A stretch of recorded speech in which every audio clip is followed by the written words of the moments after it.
My boyfriend got jealous of my dog and tried to send her to heaven, but he failed and I discovered the truth, so now I'm sending this relationship to hell. Posted by you/as gay as the day Monday.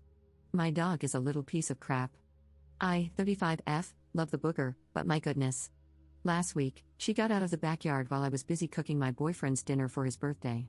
My boyfriend, Mike, 40M, let the dog out during this time and didn't stay outside with a digging prick. When I went to call her back in, she was nowhere to be found. I live in an active city on a busy road, so I was naturally worried about her, but my boyfriend said she should be fine, as we are well known in the neighborhood for our clockwork walks and someone would see her and bring her back. I went out to look for her anyway but couldn't find her. I didn't find her for 48 hours, and I was crying from the stress. She's been my dog for 7 years, and I know it sounds odd to some, but she's my girl, my bestie, and I love the heck out of her. I would sob, worrying she was injured or, worse, lying on the side of the road. My boyfriend said he tried to track the microchip, but for some reason, it wouldn't work. Her leash had a tag on it with her location, but he didn't put it on her because, as he explained, she was just going outside. I have a new neighbor, Josie, 30-ish F, and it turned out she had my dog. She found her, tagless, wandering around her yard 3 doors down from me. She didn't know her or me at all, so she took her to the local vet, who recognized my girl and called me. So my little troublemaker was returned to me. I was overjoyed and thanked Josie profusely, explaining how worried I'd been. My boyfriend audibly sighed from behind me and said, "Well, thank F that's over, she ruined my birthday with that stunt." When Josie saw him, she looked confused but didn't say anything until I walked her out. She told me, "You might not believe me, but he told me last night that you don't have pets." I was confused by this and kind of didn't believe her, but it nagged at me, so I checked our doorbell cam footage. And there it was, clear as day. While I was out looking for my dog, Josie showed him a photo and asked if he knew this dog, and he said no, that we don't have dogs, and even suggested calling animal control. I woke my boyfriend up, as he was asleep by this point on the couch, and questioned him about this. He denied it, saying Josie was just trying to stir up trouble. I have my dog back, so things should go back to normal now. Then he slipped in that he deserves a makeup day for his ruined birthday. When I told him about the footage, I saw him go very still, and then he admitted to it. He said my dog is old, she's 8, and he was trying to spare me, since she'll probably die soon. He claimed he wanted us to focus on the future, not the past, and said my dog represents my past. I told him this made 0 sense to me. He saw me practically fall apart worrying about my dog, and now I can't even trust he didn't have more to do with her disappearing. He lost it at that, saying he knew I'd find a way to blame him for this, and shouted, "You love that beach more than you love me." I told him that he's the coward and a beach for lying and not being honest about clearly not liking my dog for the past year. Then I asked him to leave. He stared at me like, "You're really going to kick me out right now over a dog?" And I said, "Absolutely." He cussed at me and went back to his place. I haven't read the texts he's been sending me, but there have been a lot. He's been gone for 7 hours, and I have 27 text notifications from him. He also talked to my brother, Blair, who called me to say I hurt Mike by caring more about an animal than about him and not being able to just shut up, be an adult, and celebrate my boyfriend's birthday. I'm confused because we've been together a bit over a year and I spoil the hell out of him. We even met because of my dog, and he seemed to really adore her this entire time. My brother, though, doesn't like me much these days, so I can't really tell if he's just being a prick, probably. Update 2 days later. After my post, my boyfriend showed up at my door the next day with flowers and dog treats. I didn't let him in but talked through my screen door. He said he'd had time to think, was ashamed of his behavior, and was very sorry. He explained that he has abandonment issues and got scared when a friend put the idea in his head that I love my dog more than him.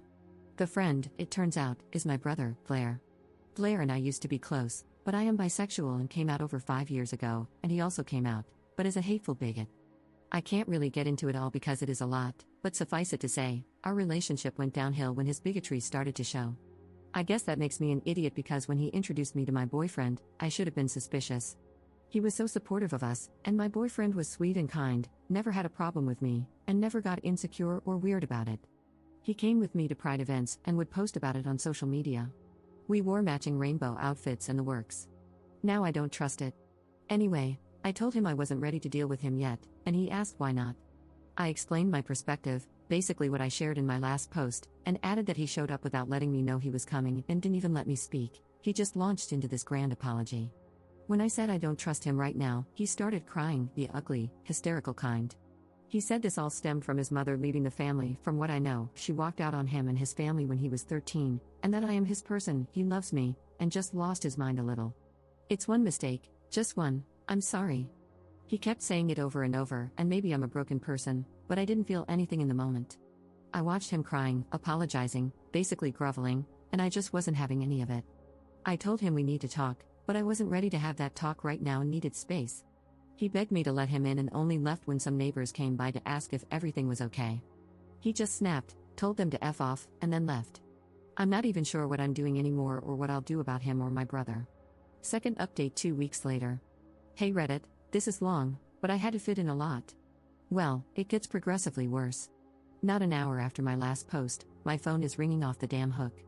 It's my brother Blair, according to my phone screen, and sure, it's his number, but who is it really? My dad, whose number I have blocked for 1,000 reasons. Here are just a few I think are important. Like I mentioned somewhere in my previous posts or comments, my mother died giving birth to me. Blair always low-key blamed me, but my dad blamed me entirely. There's no way around it, he was just straight up abusive. He even named me after my mother and was strict about my appearance, demanding I keep my hair styled like hers, never dye it since I have the same color hair as she did. I don't need glasses, but he gave me frames like hers, you get the picture. He would physically hurt me and tell me it's my fault she died if I even tried to stray from becoming her. For most of that time, I thought this was somewhat normal until I talked about it to others. After that, our relationship grew strained, and I could fill pages with stories of why I'm low contact with him and keep him, Blair, and my eldest brother, Jack, on an information diet. But I know I might be pushing some readers' patience here, so I'll move on. Dad started yelling at me, not unusual, at first about me blocking him. He had been blocked for about a week at that point, and it was temporary. I sometimes have to block him because, every once in a while, he starts to push back on my boundaries or gets downright mean. When I unblock him and reaffirm boundaries, he behaves for a bit. Then he added that now he's hearing I kicked out the nice young man I'm seeing over a small spat and launched into how my mother was never a vengeful woman, she was calm, rational, understanding, etc. He eventually runs out of steam and finally stops, and there's a long pause. Then he says, "Well, what have you got to say for yourself?" And I say nothing, and just hang up. So then Mike shows up again, not long after, y'all, this is the same day he came before, with my dad and Blair. Mike is demanding I let them in. Blair has walked around to my back door and tries to open it. My car is in the garage, so I just keep quiet, stay in the back room with Booger, and listen. They're talking to one another, walking around my house, and eventually start saying I might not be home. They call me several times and send texts from Blair's phone, and after about 10 minutes, they give up and leave. I watch my Ring cam footage, and there's a moment when Mike warns the others about the cam and says he's pretty sure there are cameras around the whole property, which wasn't true at the time, but I guess he was paranoid. They retreated to my dad's car and sat there for a while, then drove off but passed by the house at least twice. I waited about 2 hours, ignoring my phone, packed a bag for me and Booger, and called a close friend, Aria, 35F, who lives a bit north of me, to explain. Booger and I stayed with her for a full week, and during that time, her brother stopped by, got my keys from me, bought and installed more cameras on my property, gathered additional things for me and Booger like medications I had forgotten, and helped me file a police report about the visit. The cameras showed that Dad and Mike came by a total of 4 more times, twice each, and I have phone records proving that, after I messaged all 3 of them to leave me alone for the time being, they refused. Mike demanded via text that we have to talk and that it has to be in person, and my dad separately said the same using Blair's phone. Police appeared on my door cam saying they were there for a welfare check.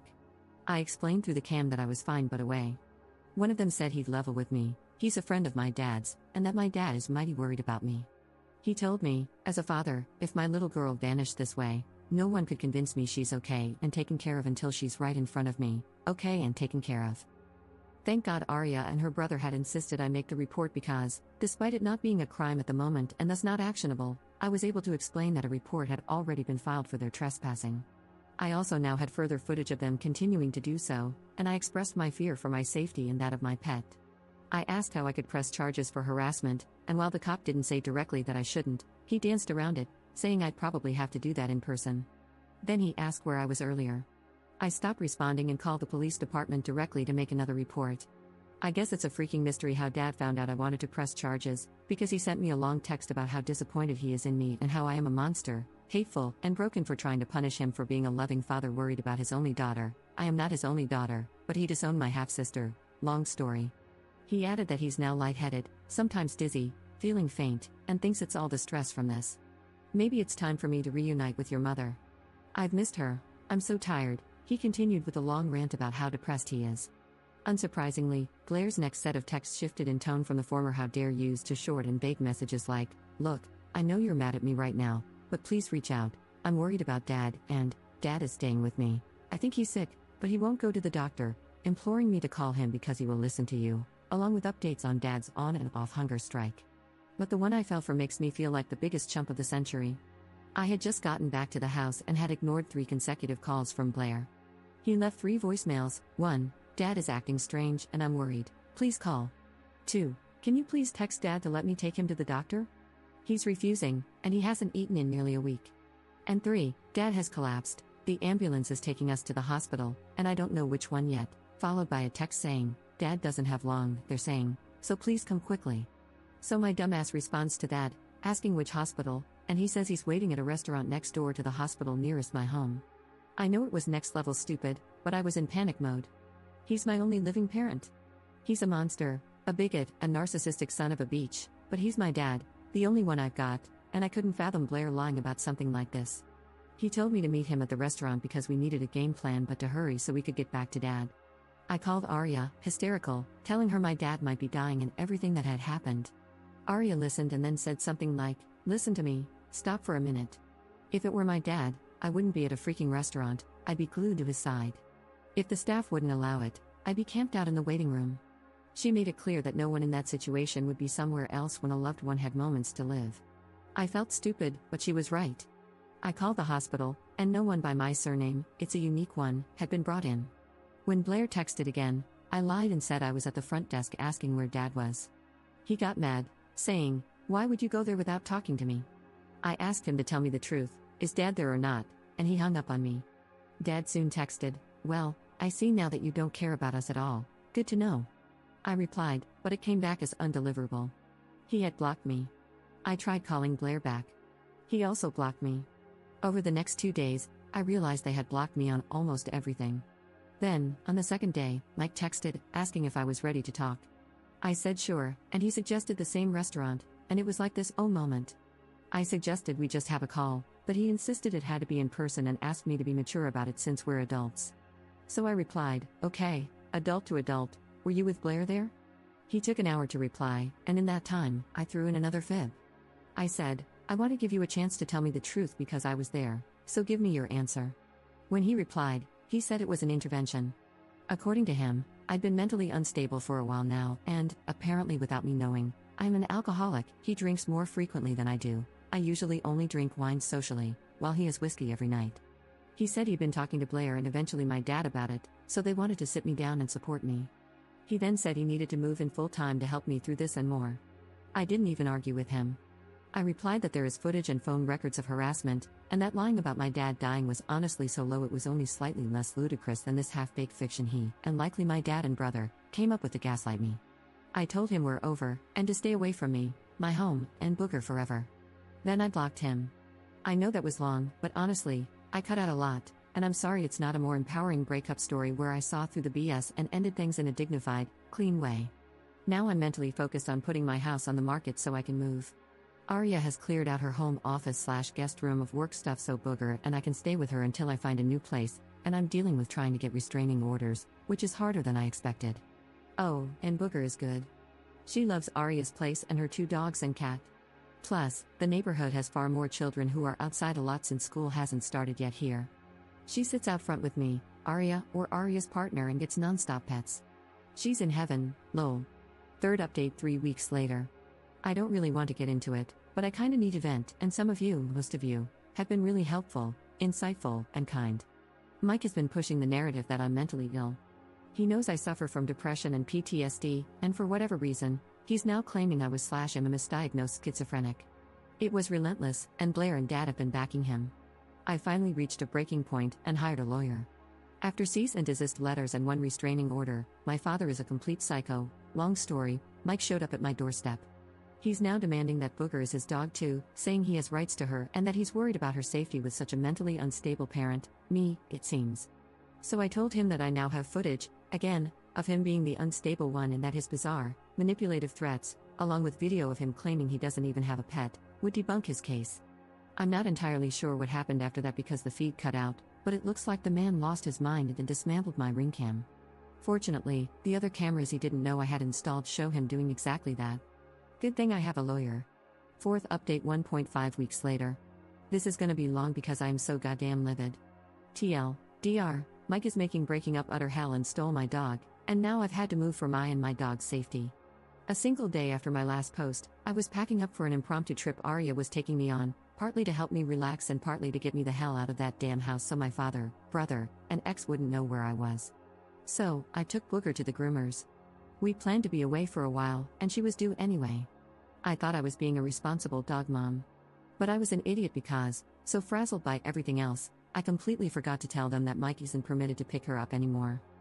I ran errands while Booger got her spa treatments, and when I returned, I was told by the front desk that your husband picked her up. I swear to you, my voice just stopped existing. I couldn't breathe. I couldn't speak. I just crumpled to the ground and sobbed. He knew the groomer, knew the staff, he would sometimes pick her up for me back when we were together, and I didn't protect my baby by preempting this. How could I have been so damn stupid? His life mission is getting rid of her. It should have been one of the first things I did. I removed him everywhere else, and I don't know how I missed this. The staff came around the desk to help me to a chair, and I just wailed. I think I managed to say enough. The police were called, and I could barely speak even to them. They asked if there was someone I could call, like any family, and I cried harder. I have no one. If anything, my father and maybe my brother would help Mike do this. I managed to think clearly enough to call Arya, and she was on her way. But then I looked at my phone. He had texted me. That piece of crap actually texted me. Starting with "Hi baby," as if everything that happened up to now was absolutely non-existent. He said not to worry, that he is Booger, as he picked her up for you. He then added he was cooking us dinner at his place and that I could pick her up after dinner. He ended it with, "Love you," kissing emoji. It was so unfreaking believable, I could only just show the cops. One of them asked if they could look through my chat history, and I said yes, unlocked everything, and handed over the phone. I had forgotten all the abusive, manipulative, awful things that idiot had texted me until the cop pulled a colleague aside and showed him the screen a few times. I saw the officer glance back at me a couple of times, and then he left the building. When he returned, he asked if I had called the police about Mike before, and I said yes. He went through all the times I'd called, and I confirmed each one and recounted some of it verbally. Arya arrived and gave her own account of the situation, emphasizing that we had done everything we were supposed to by notifying them about this and that we'd been told they wouldn't help. She added that if Booger is hurt, she'll raise an unholy inferno over their useless department. Arya started to take charge, filling in for me when I couldn't, and asked what the police planned to do. They needed paperwork. Booger's records are all in my name, and the groomer is connected to the vet who handled Booger's adoption and intake paperwork, which proved I am her sole legal owner. The police went to Mike's home to get Booger, and from what I understand, since I wasn't there and only heard the official story, Mike let them in, showed them the dinner he'd made, and seemed confused, acting as though he didn't understand why the police were involved. He portrayed it as though we'd had a bad spat but were working things out, claiming I was mentally unstable, heavily medicated, and had asked him to pick up Booger after telling him about the grooming appointment. When they asked where Booger was, he said he no longer had her, claiming that family had picked her up so we could have a private, intimate night to make up and work on our relationship. I was at home waiting when another cop came by to ask about my mental health and whether I was a danger to myself or anyone, because Mike claimed he was concerned that I was unpredictable and abusive. Once again, I showed the text and footage showing the polar opposite, and once again, I explained that everything I was showing him, and more, had already been turned over to the police. By now, I had reached my lawyer, who advised that I answer only questions directly related to this specific situation, getting my dog back, and nothing more. So, I kept quiet and simply provided the necessary information. They found Booger at Blair's, but now Blair had his own story, that I was mentally unstable and unable to care for her, so I had asked him to take Booger to a shelter since I didn't have the heart to do it myself. He couldn't provide any proof, so they took Booger with them and brought her home. Booger came to me immediately, straining against the leash to reach me, and I cried on my front step, apologizing to her as if she understood everything that had just happened. But she was happy and excited, probably loved riding in a cop cruiser. She was just thrilled to be alive, as usual. The policewoman who handed me her lease provided information on where to get the paperwork about today's events and said she couldn't offer legal advice but to make sure to lock everything up tonight and call if anything happened. I did take Booger to the vet, and the tests that have come back show she is perfectly fine. I've now packed up most of my house, and everything that isn't in storage has been moved to Arya's. I'm working on getting the place ready to sell. I can't even imagine going back to that damn house. Mike left me a voicemail lamenting that I sicked the police on him when all he ever tried to do was love me. He said he's been so patient with my mental illness and obsession with my mutt, but now he's realizing my father was right. I don't deserve him, and I will never find anyone like him who will love me because I don't deserve love. And when I realize what I've lost, all due to my self-centered attitude, I'd better hope he hasn't moved on. But he's there if I ever decide to grow up, be a real woman, and try to fix things with him, although he's not going to wait around forever. An emergency protective order was pushed through, thanks to my lawyer, against both Mike and Blair. Blair was stupid enough to blow up my phone after the police took Booger, berating me. I didn't even listen, just forwarded everything to my lawyer, but apparently it was more than enough. My father lost it, I'm told, but I wouldn't know. He doesn't know where I am and has no way to reach me now. Mike is trying to pull a reverse, claiming that I was the abuser and that's why he fled to his place. He's also insisting I asked him to take Booger, with Blair backing him up. But my lawyer says not to worry because no one is taking his claims seriously, given the overwhelming documentation we have of their harassment.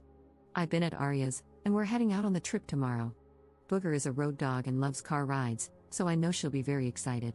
The city we're going to is incredibly dog-friendly, so she'll be with us every step of the way. I'm not letting her out of my sight. Arya helped me go through everything to make sure Mike is now removed from all areas of my life. All of Booger's appointments, my medical records, package sign-offs, everything. All mail-in packages are being rerouted to Arya's, and Mike doesn't know her address. She also has a rental property she uses as an Airbnb, and once the current tenants leave, she's setting me up to stay there until I find a new job out of town and move. I'm just so glad to have her with me right now because I haven't been able to sleep. I can barely even be around food, let alone eat it. Booger was gone for maybe a total of 5 hours, but I swear it felt like a lifetime. I've set up virtual appointments with my counseling team and might need something to help me sleep. But last night, Booger hopped up into bed with me, plopped down, and snuggled right beside me. I think she knows I'm stressed, and the only clear cure is cuddles. She's not entirely wrong.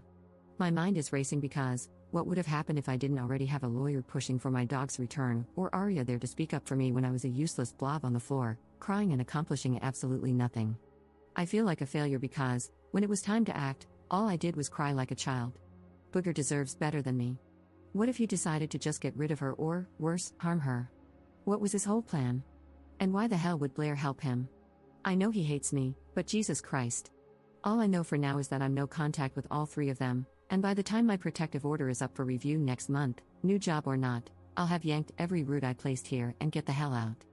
5th update 4 days later. I tried to edit this into my last post, but it kept giving me an error, and I'm too upset and frazzled to figure out why. Mike, Blair, and Dad have stepped it up. In the past 3 days alone, this is what's happened. My father has posted in multiple groups across several social media platforms, sharing a photo of me and asking if anyone has seen me, claiming I've gone missing. He's publicly shared my medical information related to my mental health, stretching the truth so hard I'm surprised he didn't pull a muscle.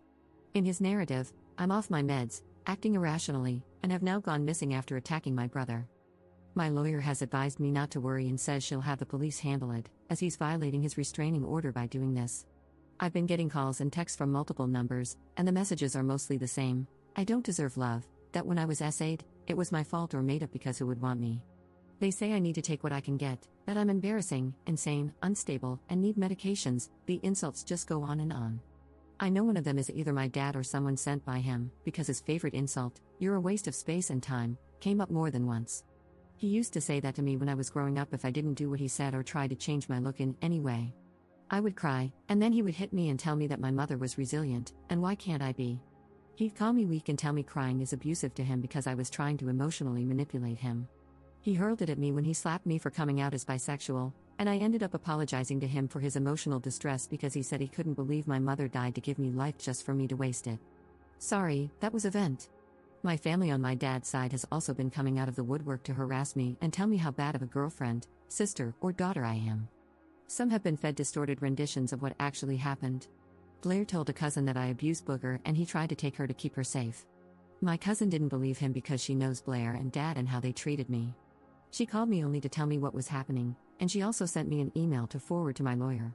Yesterday I got another text telling me to end myself. I guess that was the breaking point for me because I was gasping for air, trying to keep myself upright, and Arya sat me down and got me my anxiety medication to calm me down.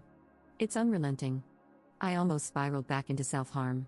Arya kept me company and we went to every stop on her itinerary for the day. I was able to breathe after a while. Between her and Booger, I was in good company. I go back to therapy tomorrow morning. I swear I am going to put my therapist on the Fortune 500 list with this laundry list of issues. Blair isn't permitted to talk to me, and neither is Mike or my father. But I keep worrying they will pop up somewhere. It's hard to even think this is all over an 8-year-old cuddlebug who literally doesn't have a bad bone in her wiggly body. Blair has never been this bad before, and it's not that long ago I thought Mike loved me and would never hurt me. I feel like I am going as crazy as they are trying to make me out to be. I have no idea how to even go into work tomorrow like nothing happened. I already emailed our HR rep about the situation in case they try to pull some sort of stunt. I'm paranoid and keep looking around expecting them to be right behind me.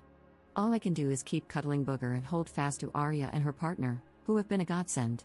Good thing I didn't figure out how to add this to my last post, because now that it's written out, it's longer than I expected. Sorry.